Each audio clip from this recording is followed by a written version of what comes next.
의석을 정돈해 주시기 바랍니다.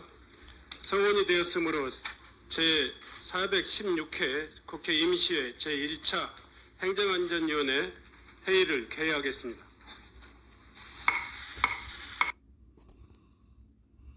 질의해 주시기 바랍니다.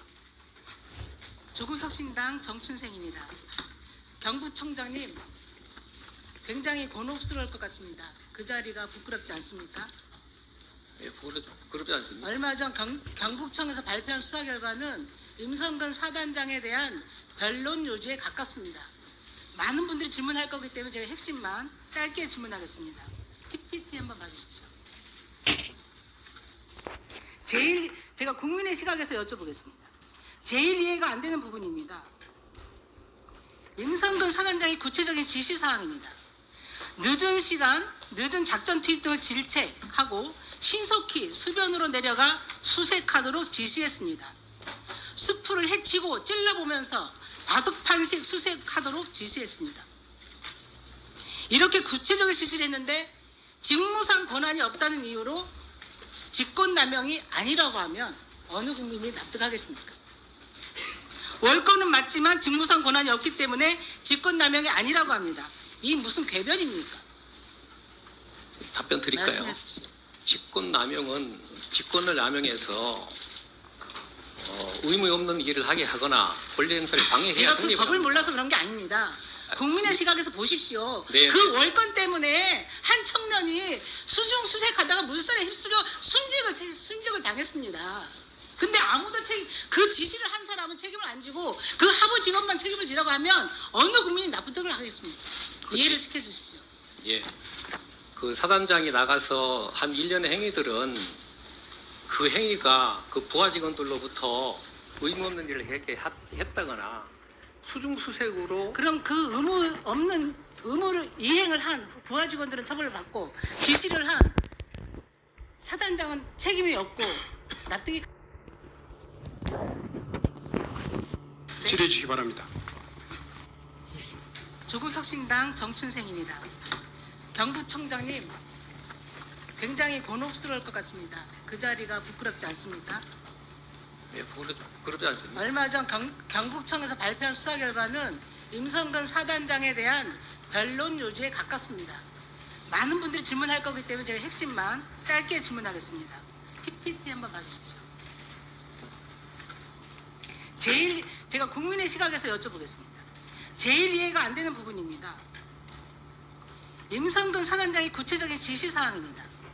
늦은 시간, 늦은 작전 투입 등을 질책하고 신속히 수변으로 내려가 수색하도록 지시했습니다.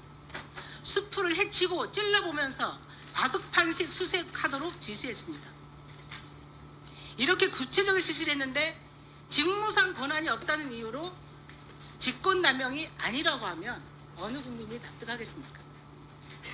월권은 맞지만 직무상 권한이 없기 때문에 직권남용이 아니라고 합니다. 이 무슨 궤변입니까? 답변 드릴까요? 말씀해 주십시오. 직권남용은 직권을 남용해서 의무 없는 일을 하게 하거나 권리 행사를 방해해야 제가 그 성립을 법을 합니다. 몰라서 그런 게 아닙니다. 국민의 시각에서 보십시오. 네. 그 월권 때문에 한 청년이 수중 수색하다가 물살에 휩쓸려 순직을 당했습니다. 근데 아무도 그 지시를 한 사람은 책임을 안 지고 그 하부 직원만 책임을 지라고 하면 어느 국민이 납득을 하겠습니까? 이해를 시켜주십시오. 예, 그 사단장이 나가서 한 일련의 행위들은 그 행위가 그 부하 직원들로부터 의무 없는 일을 했다거나 수중수색으로 그럼 그 의무를 이행을 한 부하 직원들은 처벌을 받고 지시를 한 사단장은 책임이 없고 납득이 갑니까? 그렇지 않습니다. 됐습니다. 들어가십시오. 특검이 왜 필요한지 더욱 명확해졌습니다. 행안부 장관님, PT를 봐주시기 바랍니다.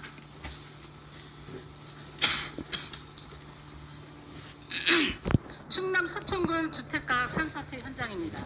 이처럼 수일째 이어진 집중호우로 전국적인 피해가 심각합니다. 5명이 사망하고 1명이 실종되었습니다. 장관님, 지난 8일 대통령실에서 대통령의 지시사항을 받아 전 부처와 공공기관, 지자체로 공문을 발송했습니까? 네. 저희 의원실에서 그 지시 문건을 보내달라고 자료 요청을 했음에도 불구하고 안 보냈습니다. 왜 자료를 왜 안 주시는 겁니까? 국가 기밀입니까? 아니요, 확인해 보겠습니다. 담당이 누굽니까? 이 정보는 모든 게 다 기밀입니다. 담당 누군지 일어나 보세요. 아마 자연재난실일 텐데요. 오셨습니까? 위원장님께서 양해해 주셔서요. 오늘 자연재난실장은 지금 현장에 나가 있습니다. 그러면 이따 오후에라도 그 공문을 제출해 주시기 바랍니다. 네, 바로 PT 조치하도록 넘겨주세요. 이번 장마에도 피해 대비를 철저히 할 것, 딱 16글자입니다. 하나마나한 지시사항입니다. 폭염에는 폭염 대비를 철저히 할 것, 폭설에는 폭설 대비를 철저히 할 것. 앞으로도 이렇게 지시사항 내려갈 겁니까? 일단 지금 대통령님의 지시사항을 말씀하시는 네네. 거거든요. 대통령님의 지시사항은 잘 아시다시피 대단히 포괄적일 수밖에 없고요. 요번에 출국하실 때도 출국 현장에서 저한테 각별히 당부 말씀을 하셨고요.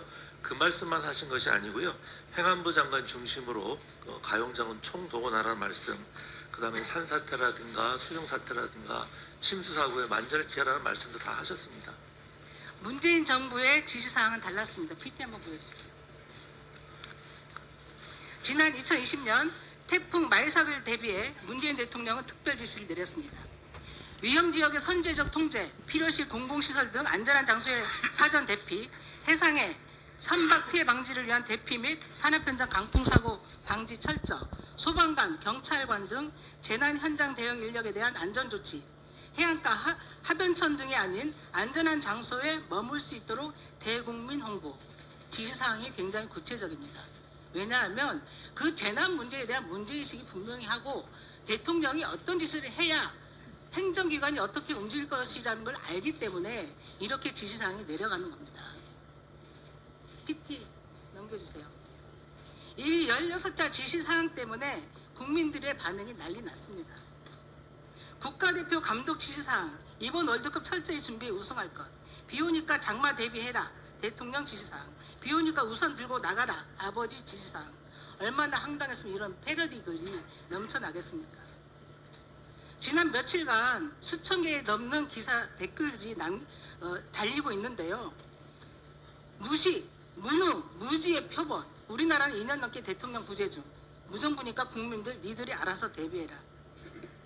이렇게 언론에서 그리고 국민에서 질타가 이어지니까 추가적인 지시사항을 내렸습니다만 저는 이런 것이 굉장히 소일고 외양간 붙이는 격이다 생각을 합니다.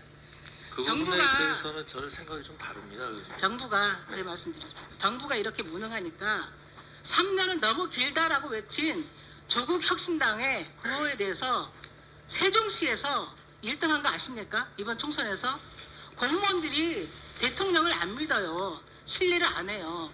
그게 던지는 메시지가 신호가 뭔지 명확히 정말 엄숙하게 받아들여야 될 것입니다. 다음 PPT 보십시오. 많은 국민들이 패러디를 하고 있어서 저도 한번 패러디 해봤습니다. 발신, 대한민국 국민 수신, 윤석열 대통령. 제목, 대한민국 국민 지시사항 통보. 1. 대한민국 국민의 지시사항 관련입니다. 2.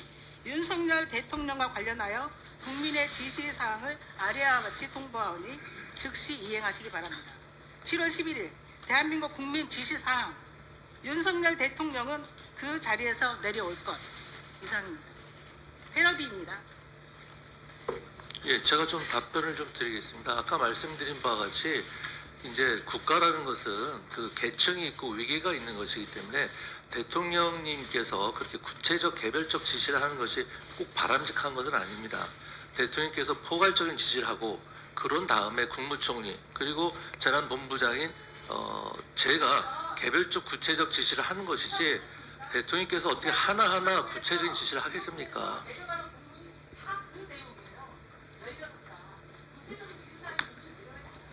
그 이후에 후속돼서 국무총리 그 다음에 중대본부장의 지시가 차례 내려가게 되어 있습니다.